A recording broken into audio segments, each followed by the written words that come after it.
Hi,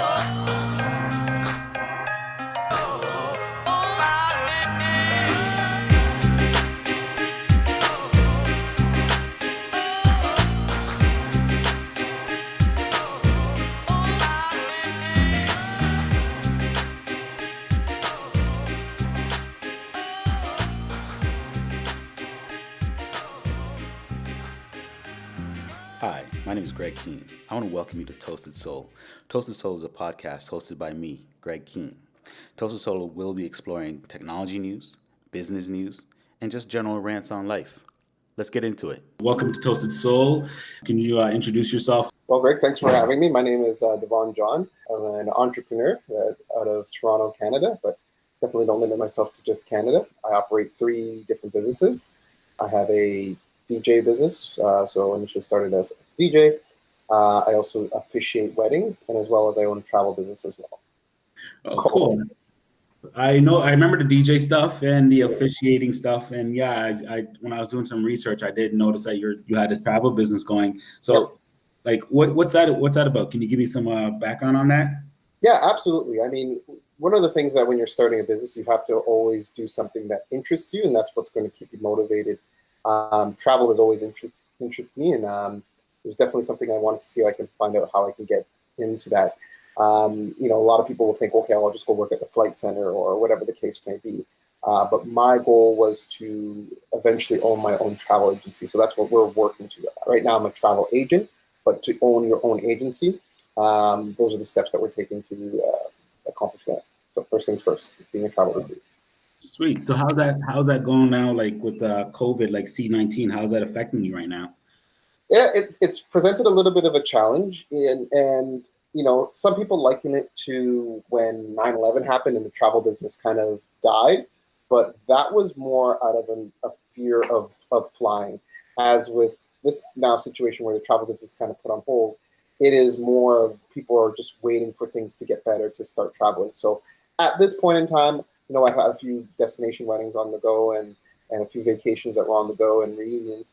But those are all, unfortunately, have been paused until next year. So, yeah, it's just really kind of getting the information as it unfolds and making sure that you're informing your clients in regard to it. Okay. So are you somehow combining the travel business with the officiating? And can you tell us a little bit more about the officiating? Yeah, absolutely. So all my businesses tend to complement each other. And with the travel business, the officiating really helps out especially in terms of destination weddings. So what happens a lot of times is that when someone gets married for a destination wedding, they go to, let's say, Mexico. It's your prerogative or your option on whether you want to have your legal marriage there or have your marriage here. Most people prefer to have their marriage done here first because, for those of them that people that can't go, or there's a lot of red tape associated with getting married abroad. So the way that those businesses kind of pair themselves together is that I usually can perform a ceremony here before they get married abroad, or vice versa. They'll have a symbolic ceremony over abroad, and then they'll come back, and then we'll have a traditional legal ceremony here. And then with the officiating business, it really came about. I really wanted to find something that I enjoy doing and something that's unique. And I couldn't say to myself, do I know anybody who would marry someone? And anytime I see someone getting married or performing a ceremony, I always think to myself, well, I would have done this differently. And that's really how any of my businesses have really started, is my thought of like, well, I want to do it this way, and I don't see anybody doing it this way. So that was kind of my thought process in terms of starting to be a wedding officiant. Cool. Yeah, I just, when you said it, I just realized, yeah, all your businesses basically tie into each other. It's like a one-stop shop. Like you can get married here, you can get your music here, and if like the honeymoon trip can be booked with me. That's a smart way to actually handle stuff. Yep. So are you finding that like are there still marriages going on during COVID? Like, are people getting married virtually, or what's happening right now? So in Ontario, you can't unfortunately get virtually married, but you can have your guests attend virtually. But yeah, people are still going forward with their wedding. I would say 60 to 70% of people have decided to postpone their wedding. Right. And the other 30% are just like, you know what, we're just going to go ahead with our plans. A lot of the decisions made to that would be when you get your marriage license, it expires in 90 days. So what happens a lot of times is that couples have already gotten their marriage license and they don't want their license to expire, so they have to go pay for another license. So they're just like, you know what, let's get married. You know, the other thought process and the way you can think about it is that there's two reasons why people get married. They either get married to get married or they get married to have a wedding. And a lot of people that have chosen to kind of just get married now are definitely in it for getting married. Not to say to knock anybody that's decided to postpone their wedding. Everyone has their reasons and their motivations. But I find that a lot of the people that have just said, you know what, I don't even really care about the hall or the cake and all that stuff. I just want to get married, have kind of just went through the motions. And I'm getting a lot, since the city is now starting to open up the accessibility in terms of having the amount of people you can have at a ceremony. We're getting inundated with a lot of requests to perform ceremonies. So yeah, this time's a little bit crazy, but when you want to get married, you can still find a way. Cool. So why did you get into officiating, and and how was it, like, how do you become an officiant? Is it something I can just do online, or is it like I have to take a course in college? Like, how does one become an officiant? Yeah, great question. So a lot of people think, hey, in the States and in Canada, it's a little bit different. So in Canada, you have to be ordained either through a church or through the courts, right? So a judge is usually ordained, you know, justice of the peace, whatever you want to call them. But I'm particularly ordained through a church. And the way we kind of differ in the States, in the States, you can get like, you know, 24-hour or 30-day licenses to perform ceremonies. So what happens a lot of times that if someone wants a friend to perform the ceremony, they will go take a course and get ordained. You don't necessarily need to go to a college or schooling. You do need to be ordained, and you need to follow the legal guidelines in terms of being ordained minister. Oh, okay, cool. So it's a little more, would you say it's a little more official in Canada, or?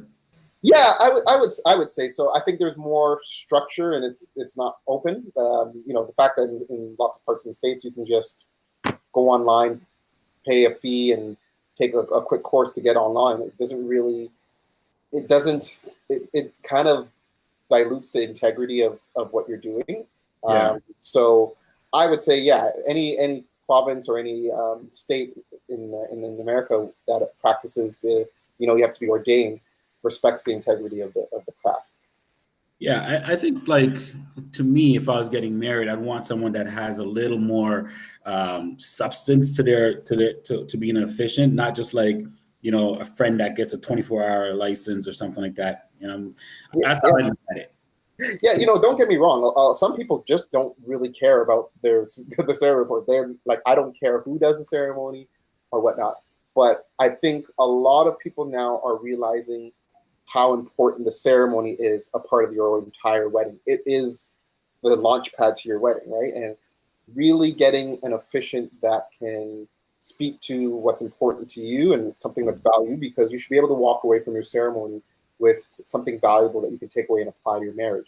And so I'm finding a lot more times people are really taking the effort to find an officiant that clicks with them and that can, you know, vibe with them. The ceremony is a very nervous part, especially for those that don't like public speaking. And, you know, finding the right officiant that can really take that edge off is important to a lot of people. Right, that's totally understandable. Like in that situation, marriage is like it seems like a nerve-wracking kind of thing. It's like Yeah. all these bridezillas or whatever, groomzillas. That's what you hear all the time. But Well, funny enough, I've had way more groomzillas than I've had bridezillas. So really, yeah, it's very rare to have a bridezilla, but the groomzillas, yeah, oh yeah, they come out sometimes. wow, can't I was one, imagine. so I can't even diss them. Yeah, I was groomzilla. Yeah.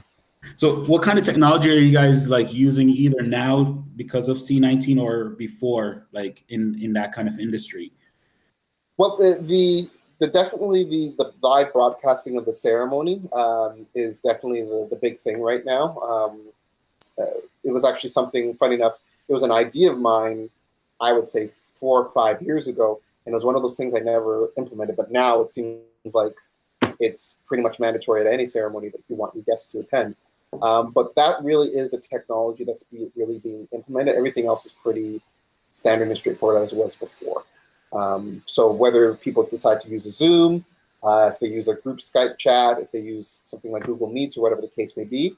But we do find that because this technology and this process is still new to a lot of people, there are a lot of bugs and it really can affect the ceremony in some ways. Yeah. So like just keeping on that the tech side, what do you yourself envision, or what would you like to see, or are you trying to implement anything right now? Because with the C-19, we are not certain when we're going to be able to get back together in large groups. Are you working on anything, or you hear anything in the industry that's going to allow you guys to get back to kind of like a normal business as normal kind of thing?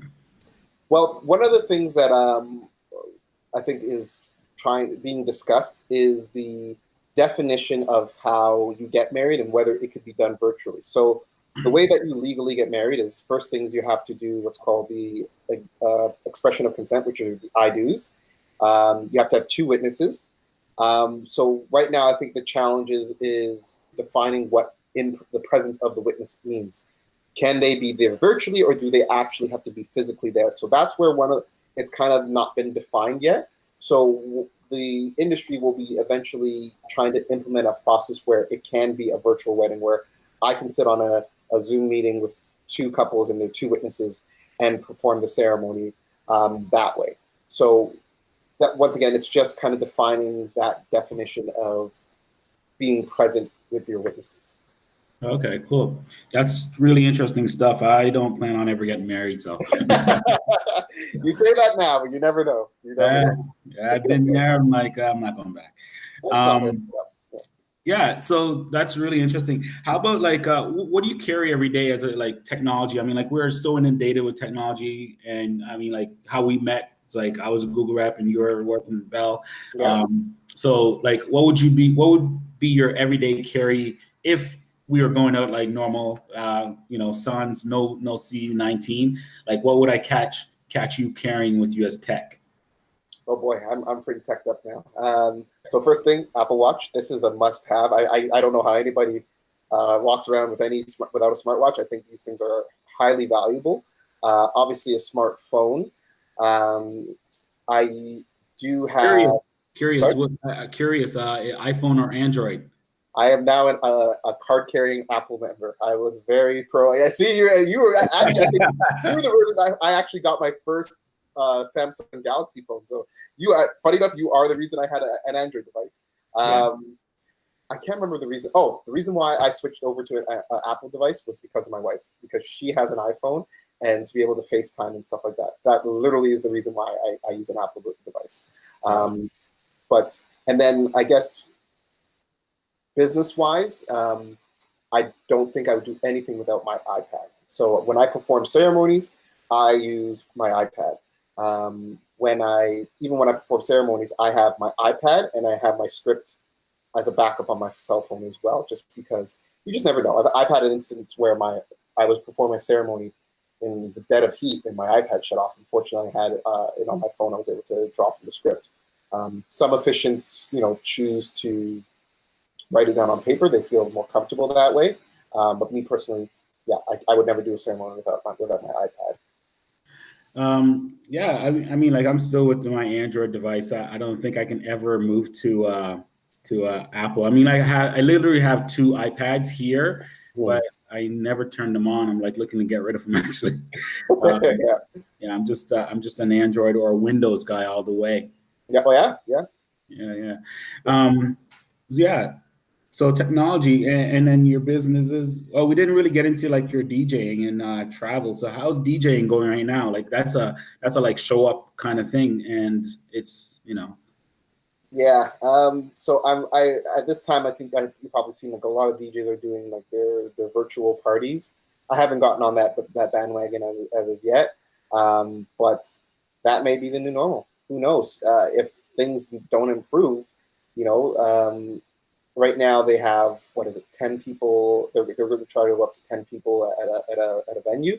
The DJ may not be wanting to be included in that, so having that virtual DJ may be the way to go. But yeah, as an industry, it is pretty much non-existent, at least in Canada. I know in the States, a lot of the bars and clubs they've allowed, I think, about 25 people. I have family in Atlanta saying it's about 25 people, and DJs are showing up doing that. But who knows? As you mentioned before, it's such uncertain times. It's hard to kind of predict what will be next and how we'll adjust. Yeah, it's a hard times. So on just moving into we talked about business, we talked about technology, Mm-hmm. and then how about relationships? So you said you're married. I didn't even know that. Yeah, man. I got married. My anniversary was 2 days ago. 2 years ago. Oh wow! Congratulations. Thank you, So sir. anything you have as a married man? Do you have any suggestions out there for single guys or married people? um, get married when you're ready to get married. That is the most important aspect. I find a lot of people rush into marriage for other reasons other than that they're ready to get married. Um, it's a permanent thing. It should be thought as a permanent thing, and anything that you make a decision that's supposed to be permanent should take a lot of thought and care. Um, and as well as, as a single person, I know 10 years ago I was not ready to get married. There's just, I wasn't in that mind frame to get married, and you have to make sure that, when you choose to get married, that you of course find the right person, but make sure you can be that right person for that person. You don't want to, selfishly take 10 years of somebody's life, or vice versa, someone take 10 years of your life in a marriage that's not going anywhere. So it's really making sure that you are marrying that right person, and ensuring that you are ready to make that commitment and that plunge, as they say.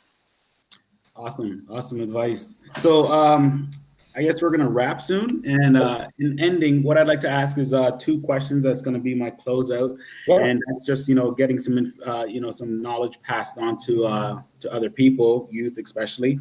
So the first question is, what makes you successful? What makes me Or successful? like, what makes you successful, or what would you consider success? Success is. So I think two things, right? So when you enter a business, you have a goal or an outcome that you want when you start the business. It could be, I want to make money, I want to be famous, I want to live my dream and follow my goals. The most important thing is you have to stay true to that goal and what you want out of starting that business, and making sure that you have the right motivation to do that. So for me, when I started a business, it was more of the thought process that when I have children, and I want to be able to create something that's a legacy that I can leave to them. If I was working at Walmart, I wouldn't be able to leave a legacy to my children, because when I'm done at Walmart, that's that. And no knock at anybody that works at Walmart, but I wanted to be able to leave something for my children. So starting businesses that, if my son wants to be a DJ, if my son wants to be an officiant, if my daughter wants to be um, a travel agent, I have created this business for them. And whether they want to even be those people, or they just want to manage the business for me, or they want to be a lawyer, whatever the case would be, but I have something that I can leave for them. The other thing as well is the integrity aspect of it.